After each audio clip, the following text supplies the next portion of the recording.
If you were told that you were going to be given half an hour's interview with God and you had the privilege of asking one question, I wonder what you would ask. You might be given some preparation too, because when you think, what is your ultimate question, you'll probably do many things before you arrive at it. And I know many people who would discover that they had no question to ask. The situation would be altogether too overwhelming. But many people to whom I've put this problem say that the question that they would ask is, who am I? And that is something we know very little about, because whatever it is that we call I is too close for inspection. It's like trying to bite your own teeth or to touch the tip of your finger with the tip of the same finger. And although other people can tell you who you are and do, they only see you from the outside, as you see them from the outside. And you don't see from the inside. And so the nature of what it is that we call I is extremely puzzling, because there is some confusion as to how much of us is I. We talk in ordinary ways about my body, my feet, and when we go to the dentist to have our teeth fixed, we regard him rather as a mechanic. Like you take your car to the garage, so you take your body to the surgeon or the dentist or whatever it is to be fixed, have the parts changed or something of that kind. And they're really getting to work on that now. And so the question is, when somebody has a heart transplant, that sounds very radical, because we say, in my heart of hearts. But nowadays, most of us seem to feel that whatever it is that I is located in the head. Somewhere behind the eyes and between the ears is the center. And the rest of us is an appendage, a vehicle, which carries the self around. Now, popular speech also reflects the sensation that I am very different from what we call the other. Other people, other things, anything that we can become aware of is sort of other. There is an opposition, apparently, between the knower and the known. And so we talk about facing reality. We talk about coming into this world as if somehow we didn't belong. As if instead of being leaves growing out of a tree, we were a lot of birds that had alighted on bare branches.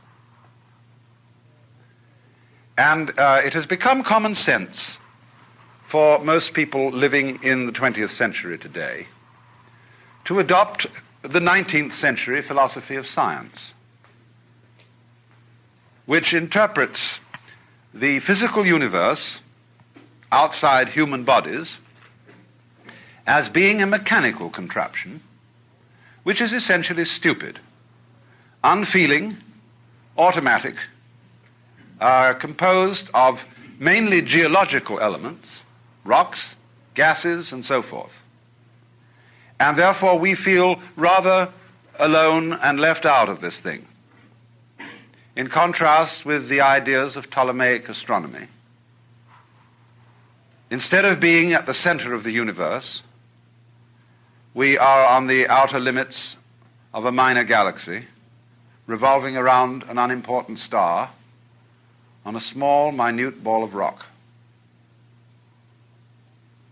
And therefore, that astronomical way of looking at things is simply overwhelming. It makes us feel not only of no importance, but also very much left out. And as a result, that is the common sense of most people living today. We did, of course, have a religious view of our nature, that we were the children of a loving God who is in charge of this whole operation. But very few people actually believe that anymore. A great many people think they ought to believe in it and would like to believe in it, but they don't. Most ministers that I know don't believe it, but they feel guilty about this because they feel they ought to. But it became implausible.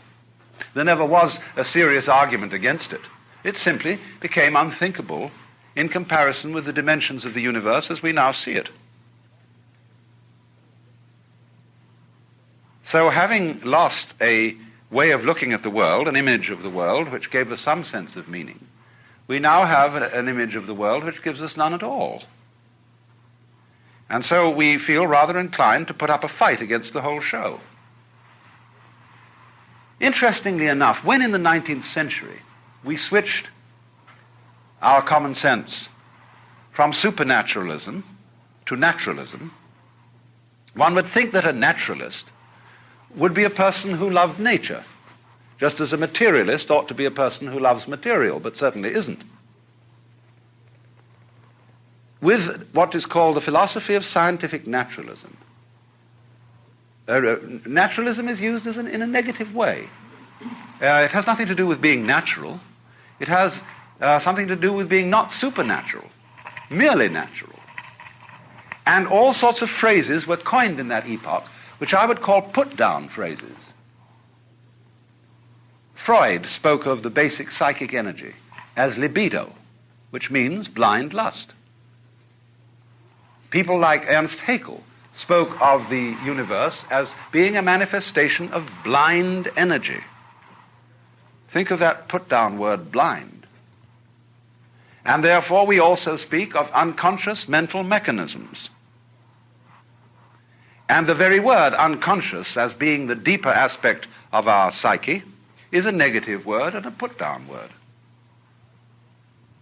So as to say, what you are functioning as a rational ego with values and with a capacity to love is simply the epiphenomenon of a purely mechanical process.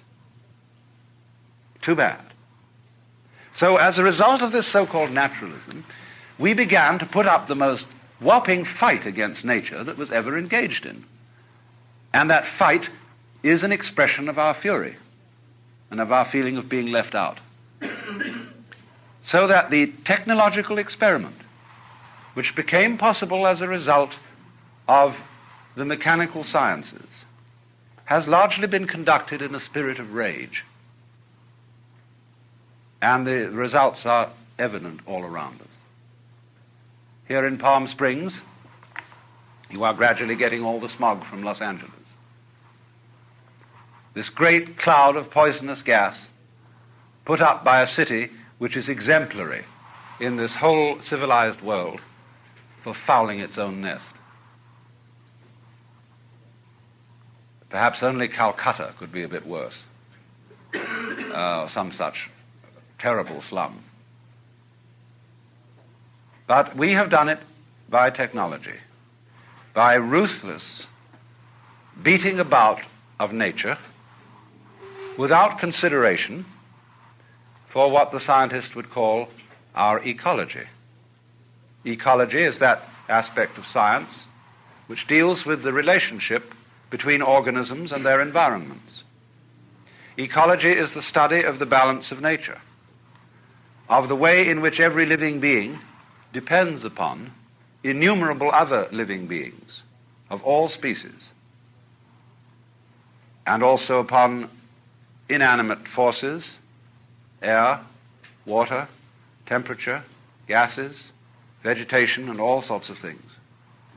And this is one of the most important sciences that we can possibly study today, because we are in a position where we realize that we cannot help interfering with the world. To be alive is to interfere. You must interfere. You cannot go back and say, hands off nature, let's leave it all alone, because you're stuck with it, especially once you've started to interfere in a major way. We have so altered our environment that there is no hope for it but to go ahead. But we can, to some extent, change direction.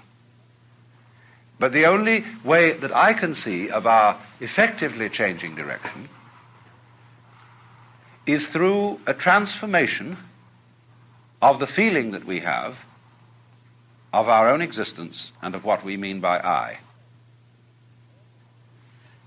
The reason for this is simply that all kinds of intelligent and even powerful people, like, say, Lawrence Rockefeller, who are interested in ecology and in conservation of our natural resources, they can scream their heads off, but nobody pays any attention.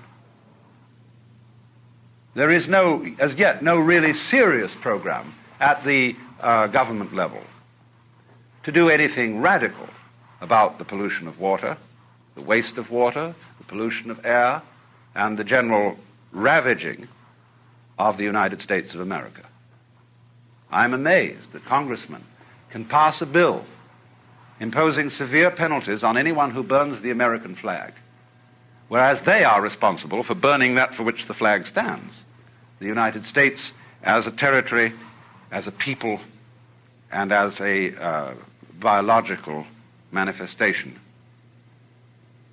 That is an example of our perennial confusion of symbols with realities, which is, in a way, at the heart of the trouble, because what we think of as I is much more a symbol than it is a reality. The living organism, the whole mind-body, is much more than anything we mean by I. I largely stands for your personality, your role in life. And the very word person, as you probably know, comes from the Latin persona, a word originally used for the mask worn by actors in Greco-Roman drama, that through which sound comes because the mask had a megaphonic mouth to carry the voice in open-air theaters. So when you speak of being a real person, it really means being a genuine fake, because the personality is only the front. What is behind it? Well, of course, the organism is behind it, the whole organism. And we must be very careful not to confuse the organism with various symbols that we have for it, because those symbols can be extremely misleading. If we say the organism is the body, what we usually mean by the body is an impoverished meaning. When we speak of my body, that is to say my vehicle, my physical automobile, that is an unenriched meaning of the word body. Because what you really are as a body, as a living organism, is not some sort of separate existence coated by a skin which divides you from the rest of the world. Shakespeare has King John saying to Hubert, "Within this wall of flesh there is a soul, counts thee her creditor." Within this wall of flesh, the skin considered as a barrier, when actually, from a biological point of view, the human skin and all skins are osmotic membranes.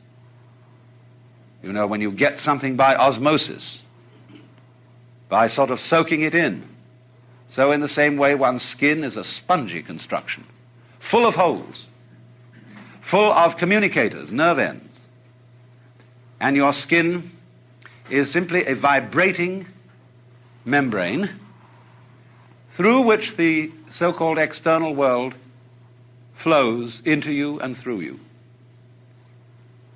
So that you yourself actually are not so much an entity that moves around in an environment. You are much more like a whirlpool in a stream. And as you know, the whirlpool is constant only in its doing, that is to say, in its whirling. And you could recognize individual whirligigs in a stream. But the water is flowing through them all the time. They are never the same for a second. And so it is also with us. Or imagine it in another way. Supposing you have a rope, and 1 foot of the rope is made of hemp. 1 foot of it is made of cotton. 1 foot of it is made of silk, 1 foot of it is made of nylon, and so on. Now tie a simple knot in the rope. Now move the knot along the rope. And 1 minute it will be hemp, the next cotton, next silk, next nylon, and so on. Same knot. It will be recognizable as a continuing knot, as that knot, the knot in that rope. But the constitution of it will change as it moves. And so our constitution is changing constantly. Imagine, for example, a university. The student body, undergraduate, changes every 4 years. The faculty changes every so often. The buildings keep changing more and more. What constitutes the University of California? It certainly isn't the faculty, it isn't the students, it isn't the governors, it isn't the administration, it isn't the buildings. What is it? Why, a doing, a behavior, a universitying process of study and experiment and so on. So it is exactly the same with you. You flow. You are a process. But how do we draw the line about this process and its relationship to all other processes? We find that a very difficult thing to do the more you think about it. If you really felt with your whole organism, instead of just with that part of it called conscious attention, you would become aware of this flowing fact. And you would get a very strange feeling, which at first might frighten you. It is possible, of course, to have this feeling. And the feeling is like this. You would not be quite sure how to interpret it. You might feel that you yourself were doing everything else that's happening. That would be one way of feeling it. The other way of feeling it would be that you are doing nothing at all, but that everything else is doing you. And you would feel completely passive, like a puppet on the end of strings. Or, though, on the other hand, if you got the feeling that you're doing it all, you would feel like God Almighty. It is very easy for our consciousness to slip into this state of sensation. It can happen spontaneously, like measles. It can happen by training, as when someone practices yoga. It can happen chemically, as when certain drugs are taken.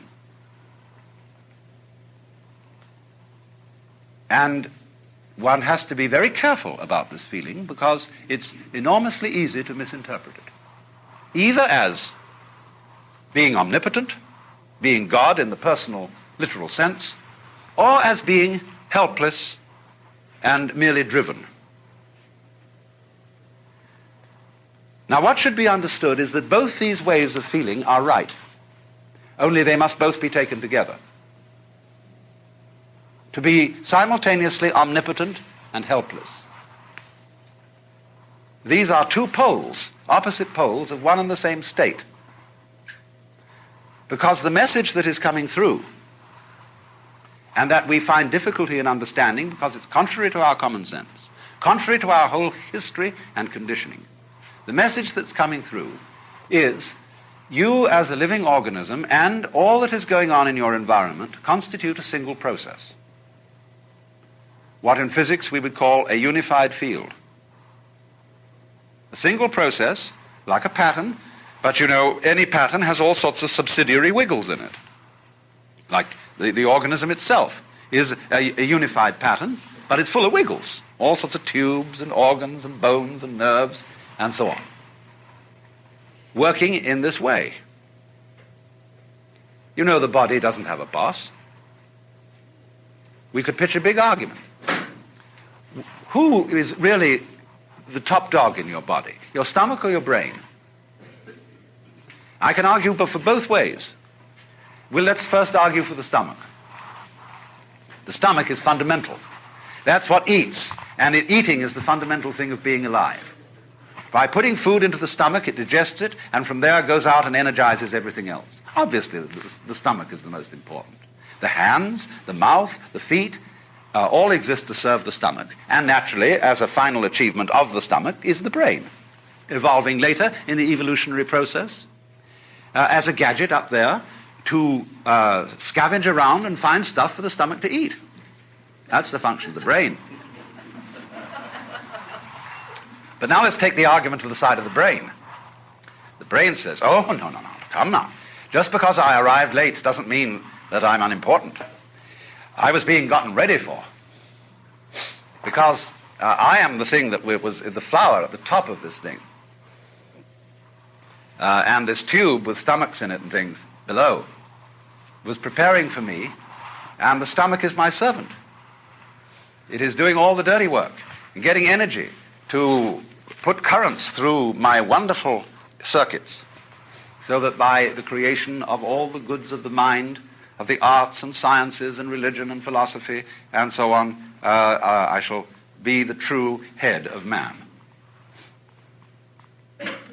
Well, both arguments are right. Because you have a relationship between stomach and brain, which is a sort of polarity. The one exists for the other. It's like when you prop up two sticks against each other, they will stand up so long as they lean on each other. Take one away and the other collapses. So chop off the head and the stomach is finished. Take out the stomach and the head is finished. So this is the way all organic life proceeds. It's different with mechanical life, because the mechanism must invariably have a boss, the man who puts the machine together, the person who constructs the computer, who designs it, who asks it questions, who programs it. He is the boss. But organisms don't have bosses. They are essentially, I would say, democratic arrangements, where somehow, in a marvelous way, an enormous company of cells are working together. But that isn't the way. The body wasn't sort of one day a lot of cells all crept together and said we're a body. That does sometimes happen in the biological domain. But much rather this, when you watch the gestation of a mammal, you see first of all a very simple little organism which swells. And as it swells, it becomes more and more complicated from within. No parts are added. Nothing is screwed on. There's no welding done or anything like that. It bulges. And of course, it does absorb material, but it transforms it. But all of it works together at once, like the legs of a centipede. Like you work all together at once. For you see, when we come down to it, you think you decide things, but you don't know how you do it. How do you open and close your hand? You can decide, I will now open my hand and do it, but you don't know how it's done. And yet, in a sense, you do know how it's done, because I say, I know how to open my hand, but you don't know in words. You can't explain it. Still less can you explain how you see. Still less can you explain how you are conscious. How are you an ego? Well, you don't know. Because the springs of being conscious, of being an ego, are outside the surveillance of consciousness. They are somehow underneath. And that lets the cat out of the bag at once, because you see that what is I is something very, very much deeper than the superficial consciousness. And what you call I in the sense of the voluntary willing center, ego, has very little to do with it. You are just a watchman on top of the mast, or a radar on a ship that is scanning the environment by conscious attention, looking out for trouble, or looking for food. The real you is much too complicated to think about. Supposing when you woke up in the morning, you had to switch yourself on. That is to say, you had to, by an act of conscious attention, to go through your brain and turn on all the synapses necessary for wakeful life. It'd take you hours. Supposing you really had to be conscious of all the details involved in walking or in breathing or in circulation of the blood. You'd never get around to it. So you see, when we inspect the physical world with conscious attention, the first thing that strikes us is that the physical world is extraordinarily complicated. How can it possibly be organized? But actually, the physical world is not complicated at all. What is complicated is the task of trying to describe it in words, or of trying to figure it out in numbers. Because that is analogous to the task of, say, removing the water from the Pacific Ocean into the Atlantic with a beer mug. We can only take one mug at a time. And so we say in popular speech, you can only think of one thing at a time. That's not exactly true. But what it reveals is that thinking, that conscious thought, is a kind of calculus in which we understand things bit by bit. And it leads us into the superstition that things really are bits. Now, when you eat chicken, of course, you have to bite it, and you take it in bits. And to make it easier to bite, you order from the grocer a cut-up fryer. But you don't get cut-up fryers out of eggs. Because you see, although we can speak of a chicken, an egg, or a body, it is not actually a bit. It hasn't been bitten off, except for purposes of thinking.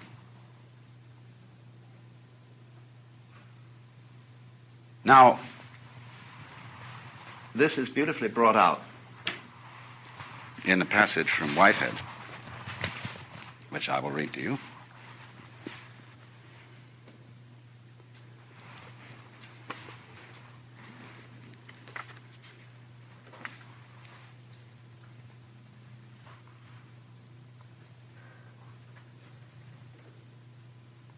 He's discussing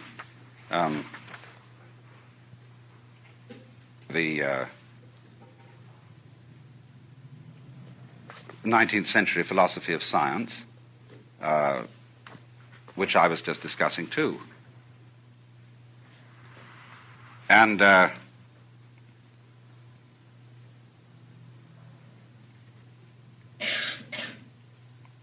he's saying in this philosophy,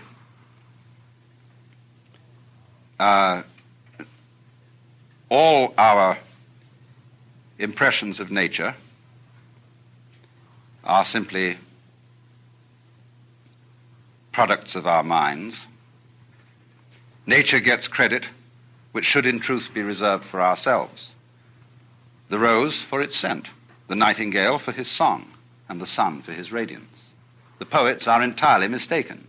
They should address their lyrics to themselves and should turn them into odes of self-congratulation on the excellency of the human mind. Nature is a dull affair, soundless, scentless, colorless, merely the hurrying of material endlessly, meaninglessly. However you disguise it, this is the practical outcome of the characteristic scientific philosophy which closed even the 17th century. In the first place, we must note its astounding efficiency as a system of concepts for the organization of scientific research. In this respect, it is fully worthy of the genius of the century which produced it. It has held its own as the guiding principle of scientific studies ever since. It is still reigning. Every university in the world organizes itself in accordance with it. No alternative system of organizing the pursuit of scientific truth has been suggested. It is not only reigning, but it is without a rival. And yet, it is quite unbelievable. This conception of the universe is surely framed in terms of high abstractions, and the paradox only arises because we have mistaken our abstractions for concrete realities. He calls that, you see, the fallacy of misplaced concreteness. The attribution, in other words, to our bitty way of thinking, to the world which we are biting. That is misplaced concreteness. The separations between things are abstract. They are concepts. In the same way, for example, as lines of latitude and longitude are concepts, even though a Russian poet has recently made a beautiful poem about the world being like a ball carried in a net bag. But you never expect to trip over the equator when you cross it. And although it is something quite abstract and does not exist in nature, it's extremely useful for purposes of navigation. So in the same way, bitting and having words to describe particular events or particular wiggles in the universal pattern are very useful. But they are very dangerous when you confuse things with natural events. Because then you get into this sort of trouble. The trouble of the sorcerer. The surgeon, who is too much of a specialist in one organ, runs into that organ and alters it and does what he considers a better mechanical job than the Lord did. But then he discovers, to his dismay and the even greater dismay of his patient, that the operation has unforeseen consequences in some other part of the organism because he didn't realize the connection. When likewise we object to certain insect pests. Oh, we say, get rid of them. DDT. And so, but then we found we got rid of something else that we didn't want to get rid of. And worse still, that this insect that we didn't like was doing a job for us in some manner of which we weren't aware, and we only become aware of it when suddenly we find ourselves covered with another kind of fly altogether, or with some sort of bacteria which this insect kept down. Watch it, watch it, watch it, because nature does not consist of separate things which you can just pull out like parts from an engine. Take the case of bees and flowers. Oh, we always use the bees and flowers to explain fundamental things about life. But we're going to go deeper than sex this time. Fascinating thing about bees and flowers is they are very different looking things. A flower sits still and blooms, and it smells, or stinks to be correct. The bee moves about and buzzes, but they are all one organism. You don't find flowers without bees. You don't find bees without flowers. They are just as much one as your head and your feet, which also look very different. So in that sense, you see, we are one with the incredible complexity of processes and wiggles upon which we depend. Although to say upon which we depend is not quite accurate, because that separates us from it as if I were hanging on to a beam and depending on it. It isn't like that. You don't depend on it because it depends on you. It's a mutual arrangement. And it isn't that one bit of this sort of came first, although that sometimes happens. But it's always there in potentiality, what came later. But it's rather in the same way that when a flower opens, you see all the different petals extending simultaneously, especially when you watch a fast motion movie of a flower opening. And so in the same way, there is a simultaneous arrival or evolution of the human organism and the human environment. And thus, biologists speak about the evolution of an environment as well as the evolution of an organism in it.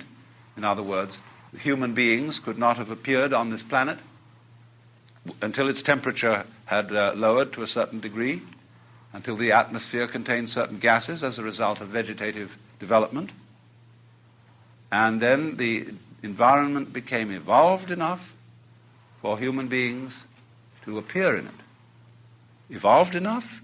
I'll say something further. Intelligent enough for the appearance in it of intelligent beings. For your environment is intelligent. Otherwise you couldn't be. You see, as Jesus said, you don't gather figs off thistles or grapes from thorns. You won't get pears off an apple tree. So, you won't find people except on a people tree.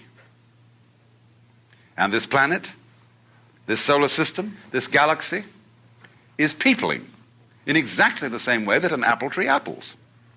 Put our existence into verb language as distinct from noun language, and you're much closer to the point. You see, nouns have the difficulty of designating things. Verbs designate process. Now, everything is a process, really. When we speak of housing for houses, matting for mats, we're getting there. The Nootka Indians have a language in which there are no nouns.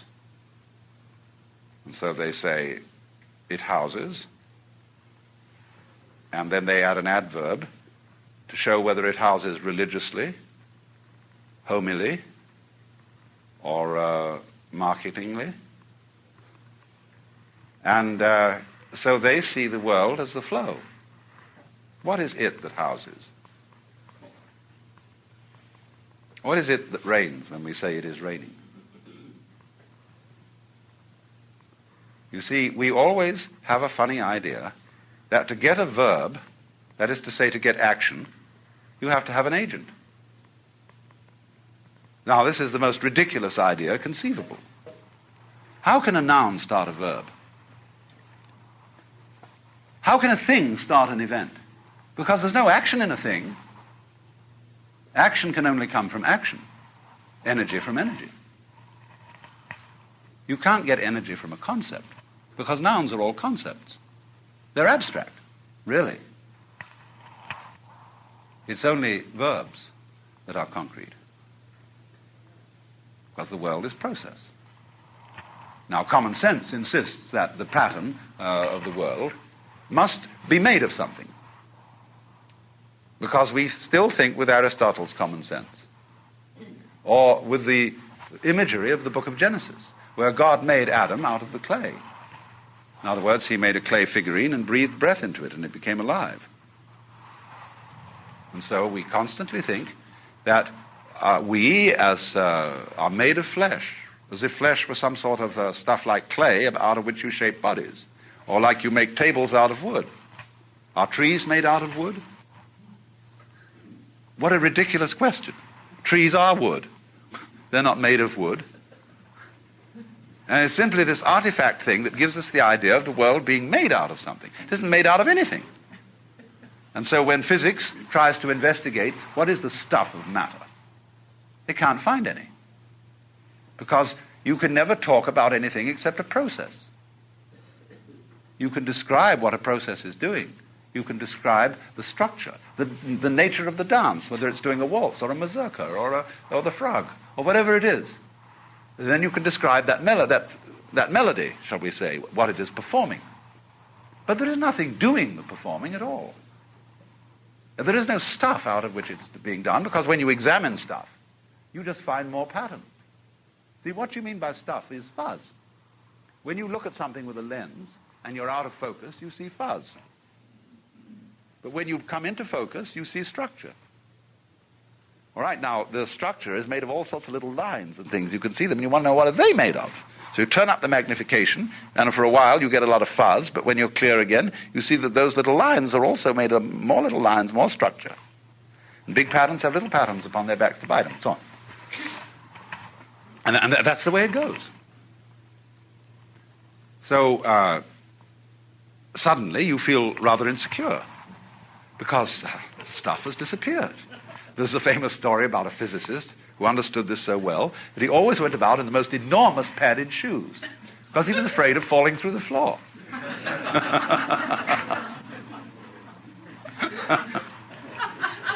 Now look what's happened. Just look and see what has happened to us. If we go through everything that I've been saying, we find, first of all, that the thing that we thought was I is nothing more than a social institution. just like the equator, or an inch. And to mistake it, to reify it, as Whitehead would say, is the fallacy of misplaced concreteness. It's strictly a hallucination. And any certain amount of psychological self-exploration shows this to be the case.